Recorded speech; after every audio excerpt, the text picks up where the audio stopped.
Hello बच्चों, चलिए प्रश्न को पढ़ते हैं। विषम बीजाणु टेरिडोफाइट्स कुछ विशेष लक्षणों को दर्शाते हैं जो अनावृत बीजियों में बीज प्रकृति के लिए आवश्यक हैं। ऐसा ही एक लक्षण है। पहला विकल्प है संवहन ऊतकों की उपस्थिति। दूसरा है निषेचन के लिए बाह्य जल की आवश्यकता। तीसरा है भ्रूणीय अवस्था की उपस्थिति। और चौथा है मादा युग्मकोद्भिद के अंदर भ्रूण का विकास। तो चलिए बच्चों, बात करते हैं इस प्रश्न की मुख्य अवधारणा। और बच्चों, इस प्रश्न की मुख्य अवधारणा में हम बात करेंगे यहाँ पर कि टेरिडोफाइट्स में वह कौन सा विशेष लक्षण होता है जो अनावृत बीजियों में बीज प्रकृति के लिए आवश्यक होता है।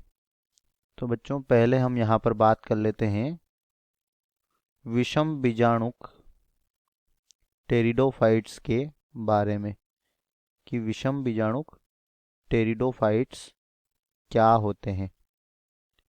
तो बच्चों, ऐसे टेरिडोफाइट्स जिनमें दो प्रकार के बीजाणु बनते हैं, लघु एवं गुरु बीजाणु। लघु एवं गुरु दो प्रकार के क्या होते हैं, लघु एवं गुरु दो प्रकार के बीजाणुओं का क्या होता है, निर्माण होता है। ऐसे बीजाणु क्या कहलाते हैं, ऐसे पौधे क्या कहलाते हैं, विषम बीजाणु टेरिडोफाइट्स पौधे कहलाते हैं। और बच्चों, यह विषम बीजाणु टेरिडोफाइट्स ऐसे लक्षणों को दर्शाते हैं जो अनावृत बीजों में बीज प्रकृति के लिए आवश्यक होता है। तो बच्चों, यहाँ पर अगर हम बात करें पहले विकल्प की, तो बच्चों संवहन ऊतक जो होते हैं, यह पहले विकल्प की हम बात कर रहे हैं। जो संवहन ऊतक होते हैं यह बीज जो होते हैं उन बीज प्रकृति के लिए नहीं होते हैं। यह किसके लिए होते हैं, यह जल एवं भोज्य पदार्थों के संवहन के लिए आवश्यक होते हैं। तो ए विकल्प तो गलत हो गया यहाँ पर। बी, निषेचन के लिए बाह्य जल की आवश्यकता। तो बच्चों, निषेचन के लिए जल की आवश्यकता यह बीज प्रकृति के लिए आवश्यक नहीं है, यह भी गलत हो जाएगा।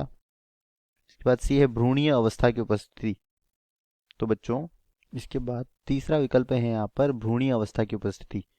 तो बच्चों, जब क्या होता है, नर युग्मक और मादा युग्मक का संलयन होता है, यानी कि जब यह फ्यूज होते हैं अर्थात निषेचन की क्रिया होती है, तो इसके फलस्वरूप क्या बनता है, युग्मनज बनता है।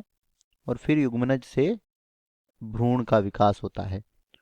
और बच्चों, यह भ्रूण युक्त जो बीजांड होता है यही क्या कहलाता है, इसी भ्रूण से फिर बीज बनता है। तो बच्चों, बीज प्रकृति के लिए भ्रूणीय अवस्था की उपस्थिति आवश्यक है, ये हमारा उत्तर होगा। और मादा युग्मकोद्भिद के अंदर भ्रूण का विकास। तो बच्चों, विकल्प डी भी यहाँ पर क्या हो जाएगा, गलत हो जाएगा। दिए गए प्रश्न का सही उत्तर है विकल्प सी। आशा करते हैं आपको समझ आया होगा। धन्यवाद।